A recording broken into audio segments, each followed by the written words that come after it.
جو وقت کا پروفیسر بن گیا, جو ایک بڑا بزنس مین بن گیا.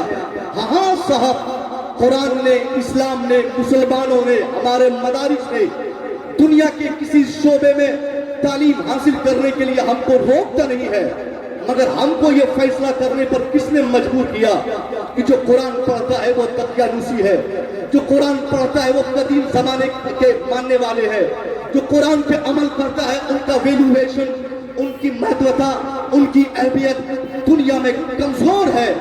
ہم اس لیے ایسا کہتے ہیں کیونکہ ہم دیکھتے ہیں کہ قرآن پڑھنے والے چندے کے سہارے, قرآن پڑھانے والے چندے کے سہارے مدارس بناتے ہیں. اس مدارس میں وہ لوگ پڑھنے آتے ہیں جو سماجک اعتبار سے, جن کے گھر میں کئی دنوں تک چولہے صحیح سے نہیں چل پاتے, جن کی ماں, جن کے باپ, جن کے بھائی, جن کے بہن, جن کے گھر کے دوسرے افراد بالکل فاقہ کشی کے ماحول سے دوچار رہتے ہیں, انہی کے بچے یتیم خانے میں پڑھتے ہیں, مدارس میں پڑھتے ہیں. اچھا خاصا انسان, کھاتے پیتے گھر کا آدمی, جن کے پاس پیسے کی فراوانی ہو, جن کے پاس مال ہو, جن کے پاس دولتوں کی ریل پیل ہو, ان کی سوچ یہ ہے کہاں میرا بیٹا معین اسلام جائے گا, میرا بیٹا پڑھے گا انگریزوں کے اسکول میں, میرا بیٹا پڑھے گا ایک بڑھیا کالج میں, وہاں سے میرا بیٹا پڑھ کر اچھا انجینئر بنے گا. نتیجہ کیا نکلتا ہے, ایک باپ چند پیسے کی تکمیل کے لیے, چند پیسے کمانے کے خاطر اپنے بیٹے کی تربیت کو چھوڑ کر صرف اس کی تعلیم پہ توجہ دیتا ہے.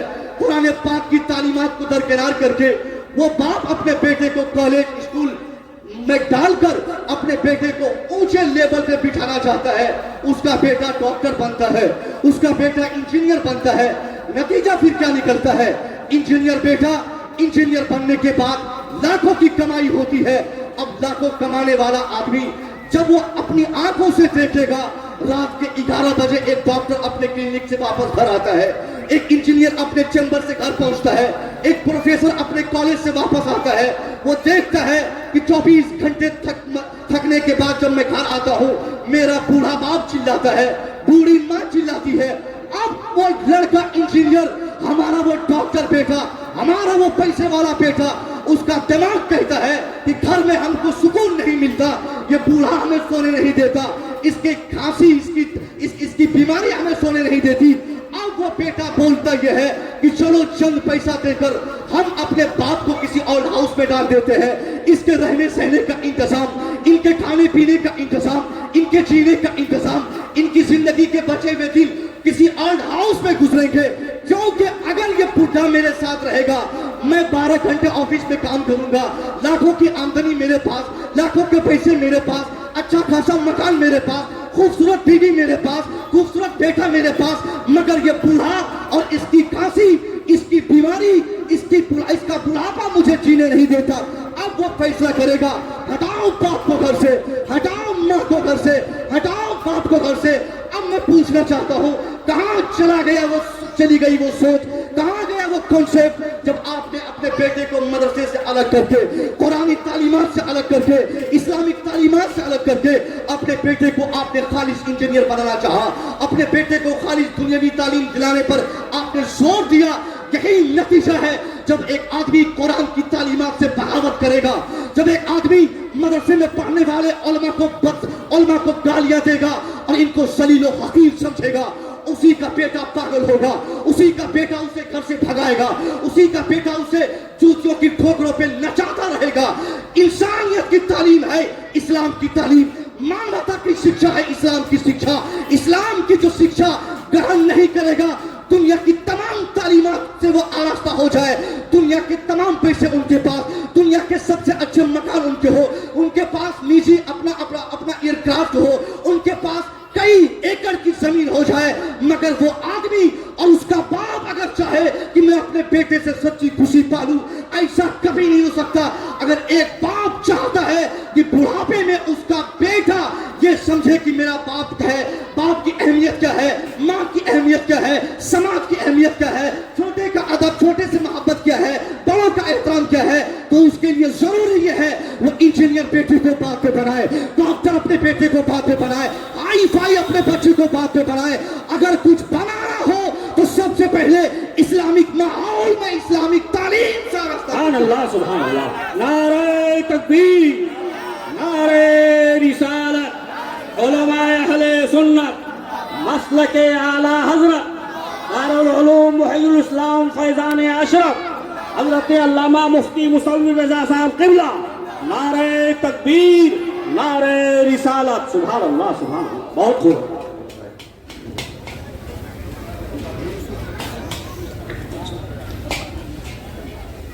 آج حالات اس قدر کروٹ لے لیے صاحب،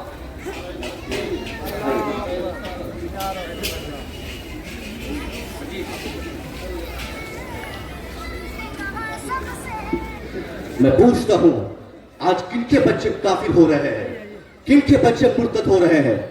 مدرسے میں پڑھنے والوں کے بچے نہیں ہو سکتے جن کا تعلق اسلام سے ہے، جن کے گھر میں اسلامک شاشن ہے، جو آدمی اپنے بال بچوں کی صحیح تربیت اور بیسٹ شکشا کے تعلق سے بالکل گمبھیر رہتا ہے. اس کا بیٹا ہر کام کرے گا مگر وہ اسلام سے کبھی بغاوت نہیں کرے گا. آج جس کالج پر ہم نے بھروسہ کیا، اسلام کو ہم نے، اسلام کے قانون کو ہم نے روندھا اور کالج کے سویلائزیشن کو ہم نے گرہن کرنے کی کوشش کی، نتیجہ کیا نکلا ہے؟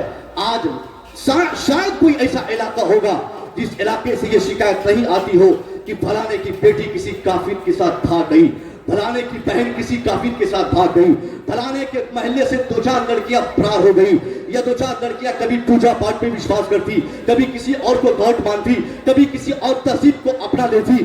آخر یہ ساری خرابیاں ہوتی کیوں ہے؟ اس لیے ہوتی ہے کہ ایک باپ کے پاس پیسہ ہے مگر تربیت کے لیے اپنے بچوں کے لیے وقت نکالنے کے لیے ان کے پاس ٹائم نہیں ہے. وہ باپ اپنے بیٹے اپنی بیٹی کو پڑھانا چاہتا ہے مگر انسان نہیں بنانا چاہتا. وہ اپنے بیٹے کو انجینئر بنانا چاہتا ہے مگر اچھا آدمی بنانا نہیں چاہتا. وہ صرف ڈاکٹر بنانا چاہتا ہے، اچھا انسان بنانا نہیں چاہتا. بیسٹ یہ ہے کہ سب سے پہلے ہم اور آپ اپنے بچوں کو صحیح تعلیم اگر ہم دلانا چاہتے ہیں تو قرآن تعلیمات سے ان کو آراستہ کرتے، ان کو اسلام سمجھاتے، ان کو اسلام کی اہمیت بتاتے، تاکہ ہمارا بیٹا آگے چل کے اگر ڈاکٹر بھی بن جائے تو ان کے ایمان میں ذرا بھی کوئی فرق نہ پڑ پائے. اگر وہ انجینئر بن جائے تو ان کا ایمان ڈیمیج نہ ہو سکے. اگر وہ پروفیسر بن جائے تو ان کا ایمان کوئی لٹیرا لوٹ نہ سکے. ہماری بیٹی جب تک ہم اپنی بیٹی کے بارے میں یہ سوچتے گمبھیر نہیں ہوں گے، ہماری بیٹیاں کالج میں پڑھیں گی مگر وقت رہتے ہماری بیٹی اپنا موقع نکال کے وہ کسی کافر کے ساتھ فرار ہو جائے گی. کون ذمہ دار ہے صاحب؟ کیا آپ ذمہ دار رہی؟ کیا ہم ذمہ دار رہی؟ کیا پوری قوم ذمہ دار رہی؟ ہر علاقے سے ایسا ہوتا ہے. میں نے ہندوستان کے ایک بہت بڑے جلسے جامعہ اشرفیہ کے اسٹیج سے ابھی 10-15 دن پہلے میں نے یہی بات کہی تھی کہ اگر ایک بچی ہمارے سماج سے اگر بھاگ جائے، کافر کے ساتھ بھاگ کر ایمان سے ہاتھ دھو لے، ان کے سویلائزیشن کو اچیو کر لے، ہماری وہ بچی کافرہ ہو جائے، اس کے بعد نتیجہ کیا نکلے گا؟ ہم 50 کروڑ کی مسجد بنا دے، 50 کروڑ کا مدرسہ بنا دے، 50 کروڑ کی فلیٹ لے لے، 50 کروڑ کی زمین خرید لے، دنیا میں سارے پیسے ہمارے پاس ہو جائے مگر ایک بچی کے ایمان کے ڈیمیج ہونے سے جو خطرہ اور جو نقصان ہمارے سماج کو ہوتا ہے وہ 50 کروڑ کی مسجد بنانے سے بھی بھرپائی نہیں ہو سکتی ہے. اس کے ہم ذمہ دار ہیں. اس لیے آپ اگر باپ ہے، آپ کے پاس بیٹی ہے، آپ اگر بھائی ہے، آپ کے پاس بہن ہے تو بہن کو سنبھالنے کی ذمہ داری بھائی کی، بیٹی کو سنبھالنے کی ذمہ داری باپ کی، چھوٹوں کو سنبھالنے کی ذمہ داری بڑوں کی ہے. ہم یہ نہ بھولیں کہ کل میدان محشر میں اللہ ہمیں چھوڑ دے گا. اگر ہمارے بچے عیاشی کرتے ہیں تو ہمارے بچوں کی عیاشی کے تعلق سے اللہ کل میدان قیامت میں ہم جیسے گارجین سے پوچھے گا. اگر ایک باپ 50 سال سے نماز پڑھتا ہے، 50 سال کے نمازی باپ سے بھی اللہ اس کے بدتمیز بیٹوں کے بارے میں پوچھے گا کہ اے نمازی انسان، تو سجدے پہ سجدہ کرتا رہا، تیری پیشانی رنگین سجدوں سے ہوتی رہی مگر تیری موجودگی میں تیرا بیٹا کیوں آوارہ ہو گیا؟ آج اس دلی میں، یہ ممبئی مہانگر میں شاید و باید کوئی ایسا گارجین ہوگا جو اپنے بیٹوں کی ہر ایکٹیویٹیز پر نگاہ رکھتا ہوگا. 12 بجے، 1 بجے، 2 بجے بیٹا گھر آئے گا مگر باپ کو یہ پوچھنے کی فرصت نہیں کہ بیٹا رات کے ابھی 2 بج رہے ہیں، 2 بجے تک تم کہاں تھے بیٹا؟ کیوں